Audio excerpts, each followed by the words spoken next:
ओम शांति।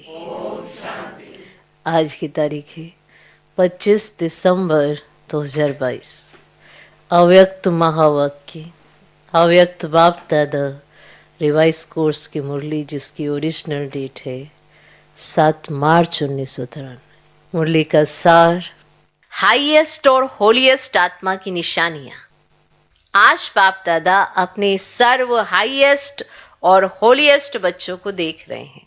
सभी बच्चे इस बेहद के ड्रामा के अंदर, वासृष्टि चक्र के अंदर सबसे हाईएस्ट भी हो और सबसे ज्यादा होलीएस्ट भी हो। आदि से अब संगम समय तक देखो कि आप आत्माओं से कोई हाईएस्ट श्रेष्ठ बना है। आप आत्माओं में से, इससे जितनी भी आत्माएं ऊपर से नीचे उतरी होंगी, है कोई इतना हाईएस्ट? जितना अब आप अपनी स्थिति को देखना और बाप दादा ने आपको कितना ऊंचा माना सम्मान दिया, उसको फील करना। ठीक है, इसे फील करना। जितना आप श्रेष्ठ स्थिति को, श्रेष्ठ पद को प्राप्त करते हो, इतना और कोई भी आत्माएं, चाहे धर्म पिताएं हैं, चाहे महान आत्माएं हैं, कोई भी इतना श्रेष्ठ नहीं रहे, क्योंकि आप ऊंचे से ऊंचे भगवान द्वारा डायरेक्ट पालना, पढ़ाई और श्रेष्ठ जीवन की श्रीमत लेने वाली आत्माएं हो। जानते हो ना अपने को? अपने अनादि काल को देखो। अनादि काल में भी परम धाम में बाप के समीप रहने वाली हो। अपना स्थान याद है ना?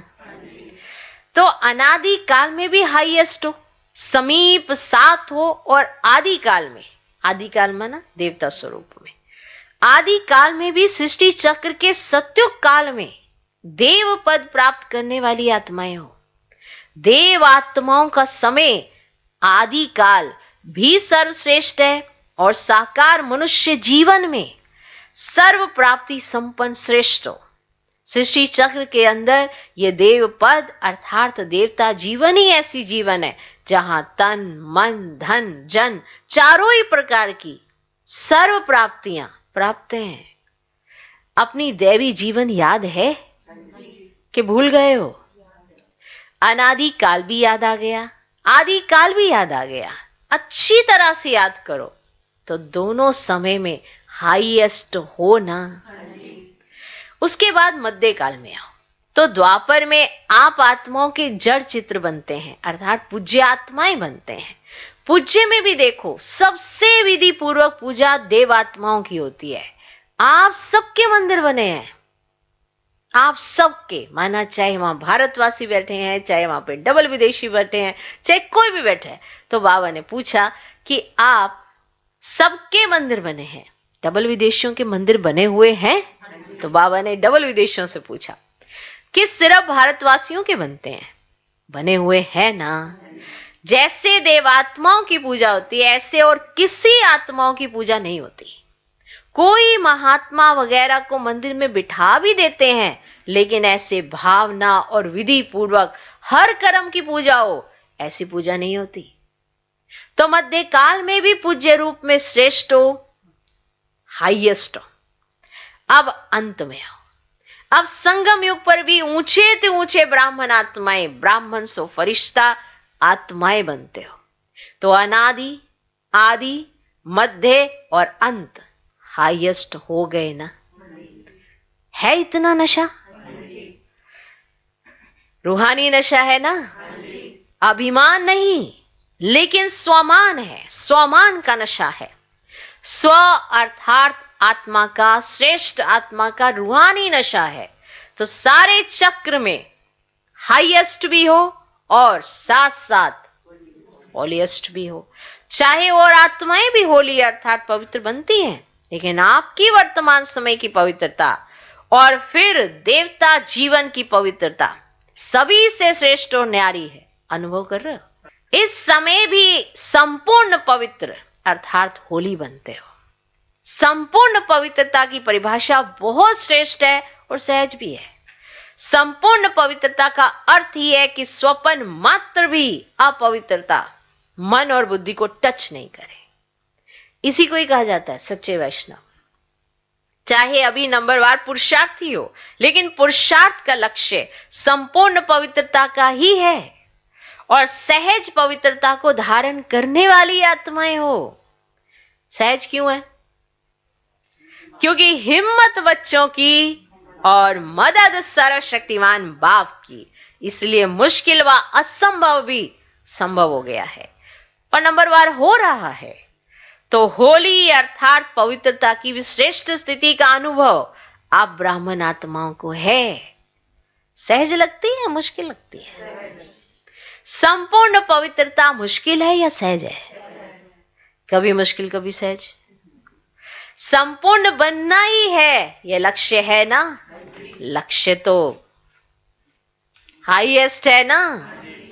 कि लक्ष्य ही ढीला है कि कोई बात नहीं, सब चलता है? नहीं, यह तो नहीं सोचते हो थोड़ा बहुत तो होता ही है, ये तो नहीं सोचते थोड़ा तो चलता ही है, चला लो, किसको क्या पता पड़ता है, कोई मनसा तो देखता ही नहीं है, कर्म में तो आते ही नहीं है।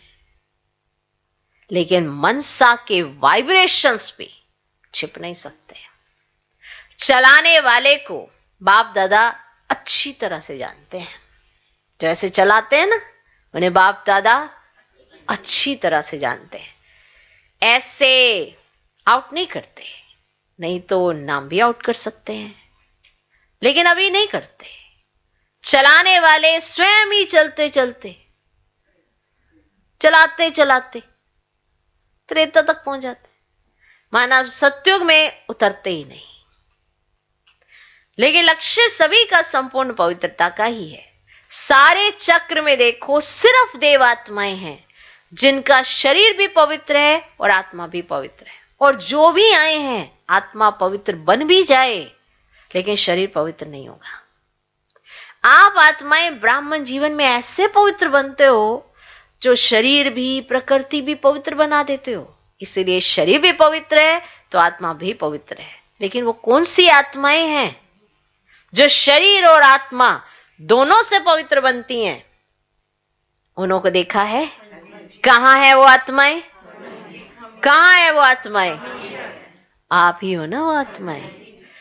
आप सभी हो या थोड़े हैं?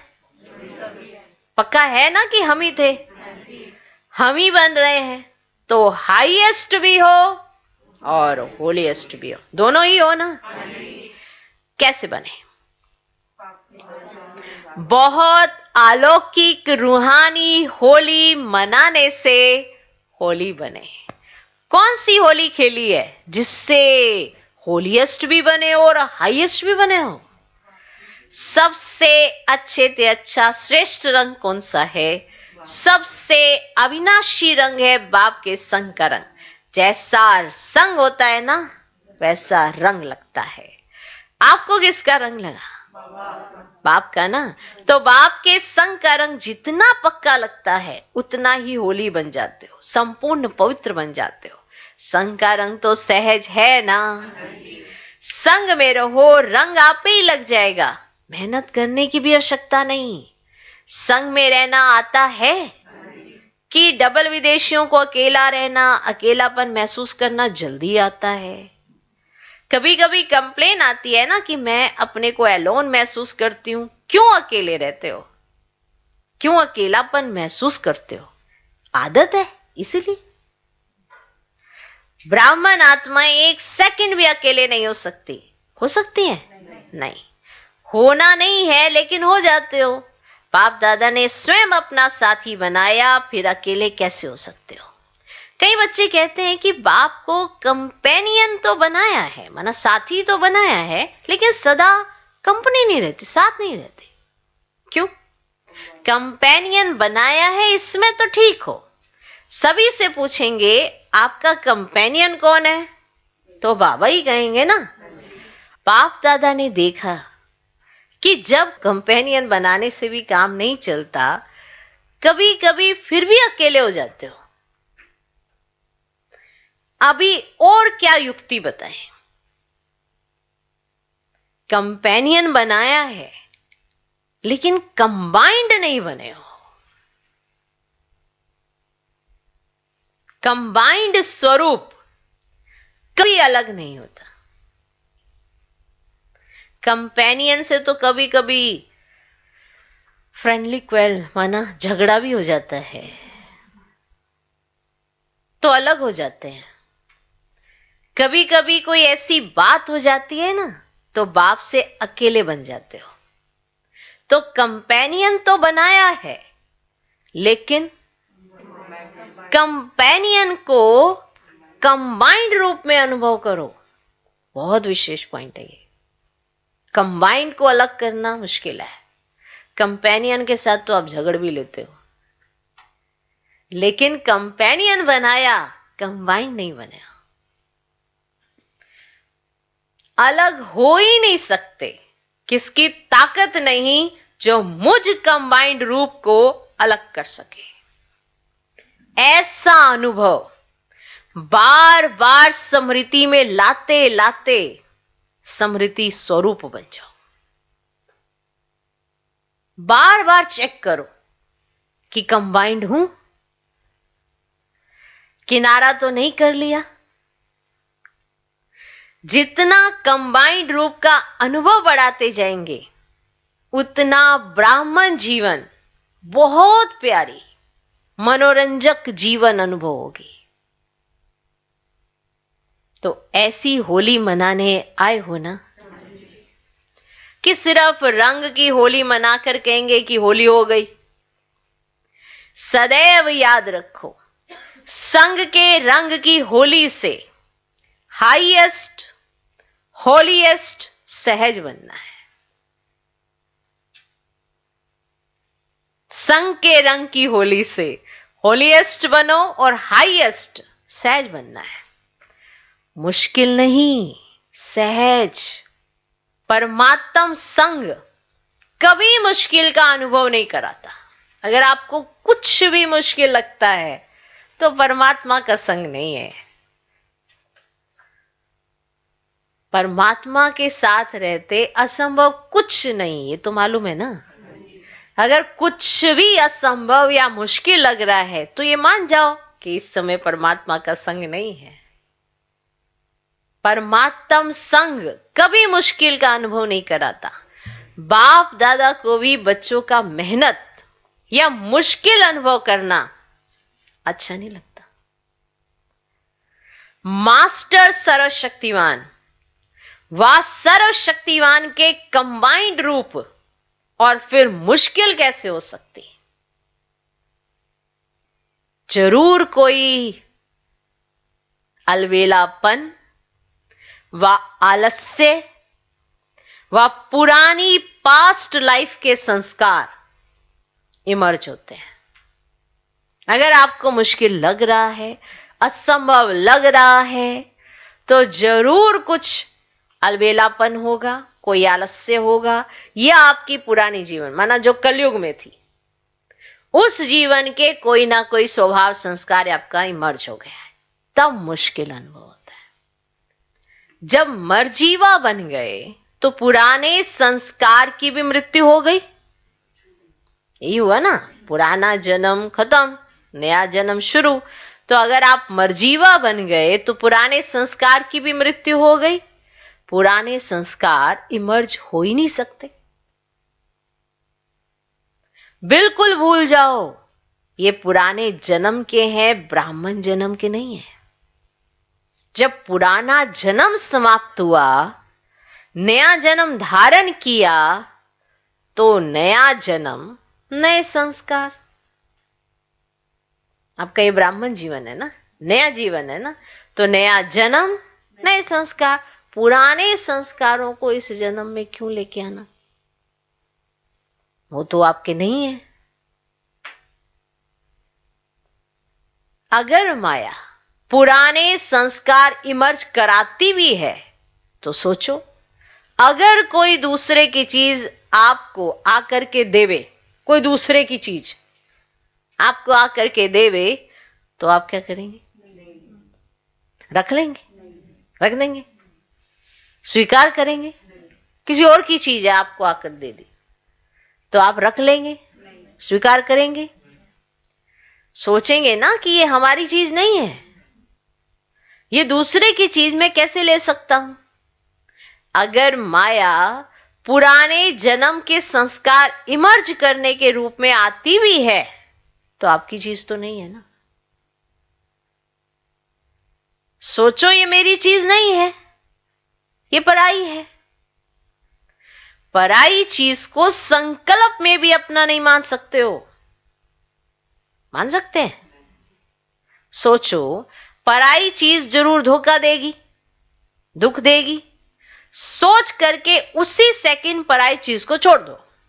तुम्हारी नहीं है ना, फेंक दो, अर्थात बुद्धि से निकाल दो। पराई चीज को अपनी बुद्धि में रख नहीं लो, नहीं तो परेशान करती रहेगी। सदा ये सोचो कि ब्राह्मण जीवन में बाप ने क्या क्या दिया।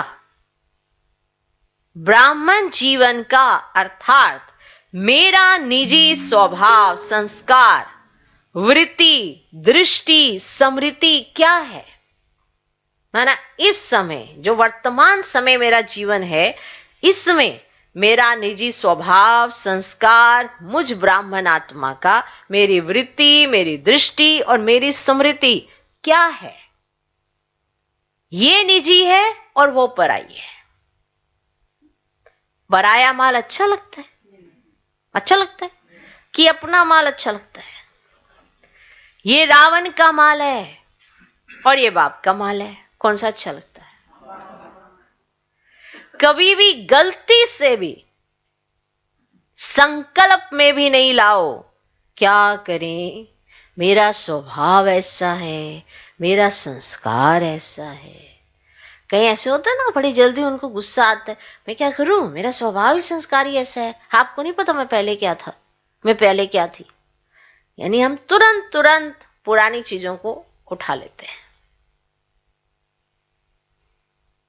तो बताओ, आप गलती से भी संकल्प नहीं करो कि क्या करें, मेरा स्वभाव ऐसा है, मेरा संस्कार ऐसा है, क्या करें, संस्कार को मिटाना बहुत मुश्किल है। आपका है ही नहीं, मेरा क्यों कहते हो? मेरा है ही नहीं, रावण की चीज को मेरा कहते हो। मेरा बनाते हो ना, तब ही वो संस्कार भी समझते हैं कि इसने अपना तो बना लिया, तो आप अच्छी तरह से खातिरी करो। कोई ये संस्कार, ये जो आपकी एक्टिविटी अच्छी नहीं है, हाँ है, अब क्या कर सकते हैं, सो है मेरा स्वभाव संस्कार है, क्या कर सकते हैं। तो वो भी कह देता, अच्छा चलो आ गया ना, इसने तो मुझे रखी लिया अंदर, तो अब इसकी अच्छे से खातिरी करो, ब्राह्मण जीवन से इसे वापिस से शूद्र बनाता हूं। निजी संस्कार, निजी स्वभाव इमर्ज करो तो वह स्वतः ही मर्ज हो जाएगा।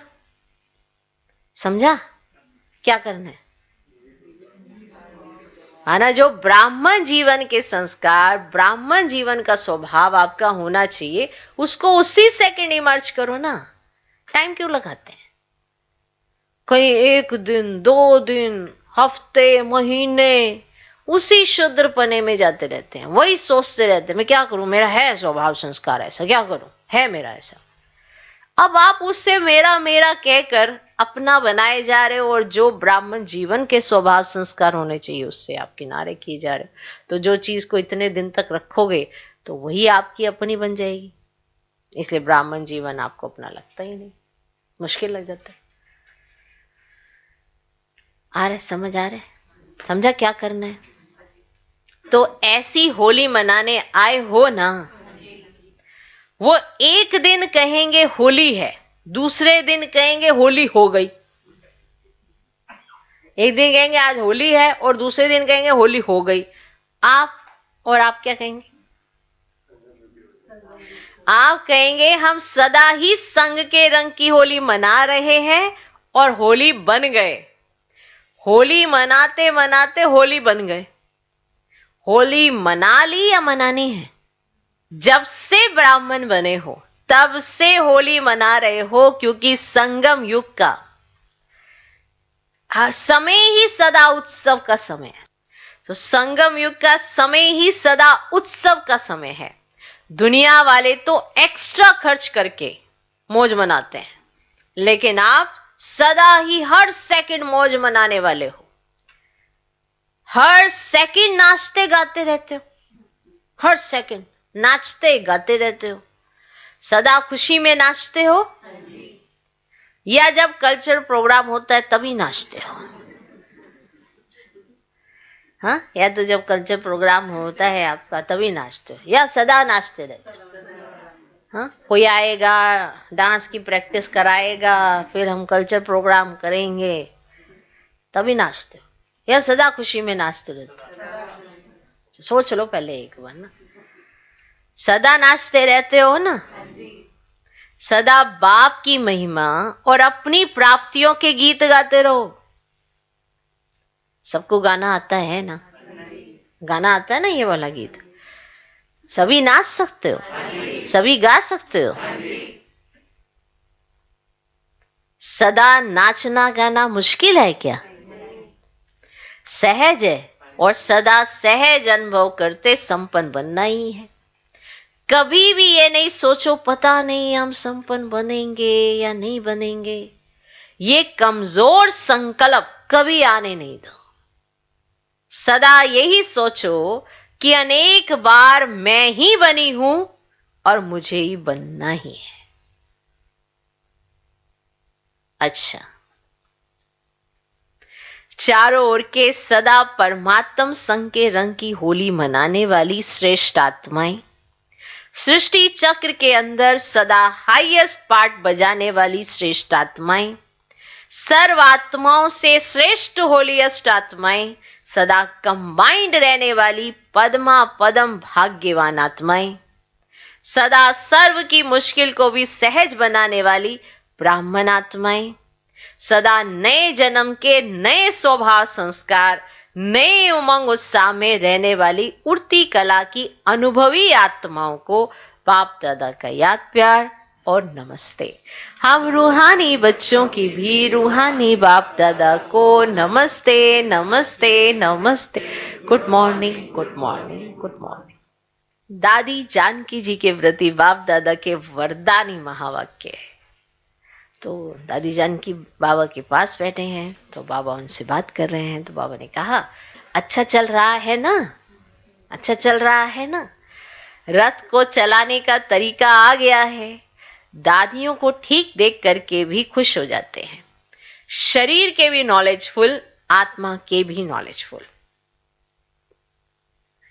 चाहे पिछला हिसाब किताब चुकतू करना ही पड़ता है, लेकिन नॉलेजफुल होने से सहज चुकतू हो जाता है, तरीका आ जाता है ना। चलने का और चलाने का दोनों तरीके आ जाते हैं। फिर भी सेवा का बल दुआओं का काम कर रहा है। ये दुआएं दवाई का काम कर रही हैं। सेवा का उमंग आता है ना, जल्दी जल्दी तैयार हो जाए तो सेवा करें, तो वह उमंग तो आता है ना, वह उमंग सूली से कांटा कर देता है। अच्छा है, फिर भी हिम्मत अच्छी है। फिर बाबा ने सभा की तरफ देखते हुए कहा, निमित्त आत्माओं को देख करके खुश होते हो ना? अभी अव्यक्त वर्ष में हर एक कोई ना कोई कमाल करके दिखाओ। सेवा में कमाल हो रही है वह तो होनी है, लेकिन पर्सनल पुरुषार्थ में ऐसी कमाल दिखाओ जो देखने वाले कहेंगे कि हां कमाल है। पर्सनल पुरुषार्थ में ऐसी कमाल करके दिखाओ कि देखने वाले कहें हां कमाल है, दूसरे के मुख से निकले कि कमाल है। सिर्फ ये नहीं कि चल तो रहे हैं, बढ़ तो रहे हैं, लेकिन कमाल क्या की है? कमाल उसको कहा जाता है जो असंभव को कोई संभव करके दिखाए, मुश्किल को सहज करके दिखाए, जो कोई के स्वप्न में भी नहीं हो वह बात साकार में करके दिखाए, इसको कहा जाता है कमाल। समय प्रमाण कमाल होना वह और बात है, वह तो होनी ही है, हुई पड़ी है, लेकिन स्व के अटेंशन से कोई ऐसी कमाल करके दिखाओ। ब्रह्मा बाप के 25 वर्ष पूरे हुए। जब कोई भी उत्सव मनाना होता है तो जिसका मनाते हैं उसको कोई ना कोई दिल पसंद गिफ्ट दी जाती है ना। ब्रह्मा बाप के दिल पसंद क्या है? क्या है वे तो जानते ही हो ना। जो स्वयं को भी मुश्किल लगता हो वो ऐसा सहज हो जाए जो स्वयं भी आप अनुभव करो तब कमाल है। ठीक है ना? क्या करेंगे? बाप के दिल पसंद करके दिखाओ। क्या क्या दिल पसंद है ये तो जानते हो ना?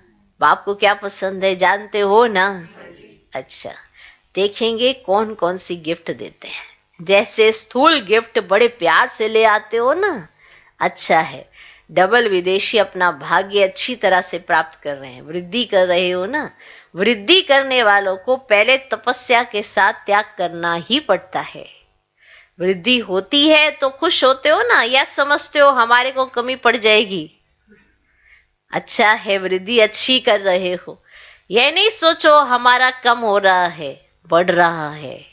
सारी मशीनरी सूक्ष्म वतन की ही चल रही है। अच्छा, आज का वरदान, संगम युग पर हर समय, हर संकल्प, हर सेकंड को समर्थ बनाने वाले ज्ञान स्वरूप भव। संगम युग पर हर समय, हर संकल्प, संगम युग पर हर समय, हर संकल्प, हर सेकंड को समर्थ बनाने वाले ज्ञान स्वरूप भव। ज्ञान सुनने और सुनाने के साथ साथ ज्ञान को स्वरूप में लाओ। सुनना भी आता है, सुनाना भी आता है, पर वो आपके स्वरूप से ज्ञान दिखाई दे, उसमें लाओ। ज्ञान स्वरूप वह है जिसका हर संकल्प, बोल और कर्म समर्थ हो। सबसे मुख्य बात, संकल्प रूपी बीज को समर्थ बनाना है। यदि संकल्प रूपी बीज समर्थ है तो वाणी और कर्म संबंध सहज ही समर्थ हो जाता है। ज्ञान स्वरूप माना हर समय, हर संकल्प, हर सेकंड समर्थ हो। जैसे प्रकाश है तो अंधियारा नहीं होता, ऐसे समर्थ है तो व्यर्थ हो नहीं सकता।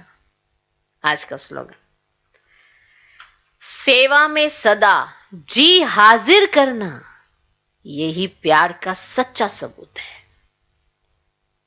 सेवा में सदा जी हाजिर करना, यही प्यार का सच्चा सबूत है। सबका बाबा से प्यार है, बाबा का सेवा से प्यार है, बच्चों से प्यार है। तो जिस चीज से बाबा का प्यार है उससे प्यार होना, तो बाबा को पसंद है कि बच्चे सेवाओं में आगे बढ़कर हर एक कर्म में जी हाजिर करें।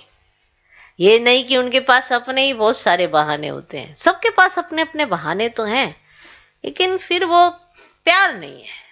प्यार में बहाने नहीं चलते हैं, नहीं चलते हैं। और अगर बहाने चल गए तो फिर प्यार नहीं है।